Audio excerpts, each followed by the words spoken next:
அன்புள்ளம் கொண்ட தனுசு ராசி நேயர்களே, உங்கள் அனைவருக்கும் அன்பான வணக்கங்கள். இந்த வார பலன் பார்க்குறோம் இல்லையா? அதில் இப்போ பிப்ரவரி 23 முதல் மார்ச் 1 வரை இந்த ஒரு வார காலம் எப்படி இருக்குன்னு நாங்கள் பார்க்க போகிறோம். பொதுவாக தனுசு ராசிகள் மார்ச் 1ஆம் தேதி தான் உங்களுக்கு சந்திராஷ்டமம். இந்த வாரத்தில் முழுமையாக உங்களுக்கு சந்திராஷ்டமம் கிடையாது. மார்ச் 1ஆம் தேதி தான் சந்திராஷ்டம் ஆரம்ப போகுது. 1, 2 ஆகிய தேதிகள் தான் உங்களுக்கு சந்திராஷ்டமம். இப்போதைக்கு உங்களுக்கு எப்படி இருக்கும் அப்படிங்கிறது பார்க்கும்போது, உங்களுடைய தசாநாதன் 7ஆம் இடத்தில் வக்ர நிவர்த்தி ஆகணும். அது வரைக்கும் சில பிரச்சனைகள் குடும்பத்தில் வந்துட்டு தான் இருக்கும். தனுசு ராசி பொறுத்த வரைக்கும் ராசிநாதனே வக்ரமாக இருக்கிறதுனால ஒரு விரயங்கள் அதிகப்படியாக ஆகிட்டே இருக்கும். அது இல்லாமல் பெரிய கிரகமான இப்போ சனி பயிற்சி வரை ஆக போகிறது. அதுவும் உங்கள் ராசிநாதன் வீட்டில் தான் வரப்போகிறாரு.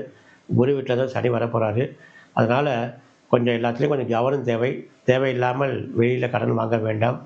தேவையில்லாத செலவும் செய்ய வேண்டாம். ஏன்னா விரையாதிபதி இப்போ உங்களுக்கு தனாதிபதி குரு வக்ர நிவர்த்தியாக இருக்கார். அதனால் பார்த்து செலவுகள் செய்யுங்க. தேவையில்லாமல் வெளியில் கடனும் கொடுக்காதீங்க, கடனும் வாங்காதீங்க. வருகின்ற காலங்கள் சனி பயிற்சியால் இந்த தனுசு ராசினருக்கு எப்படி இருக்கும் அப்படிங்கிறதெல்லாம் பார்க்க போகிறோம் விரிவாக. மீண்டும் உங்களை சந்திக்கிறோம். நன்றி, வணக்கம்.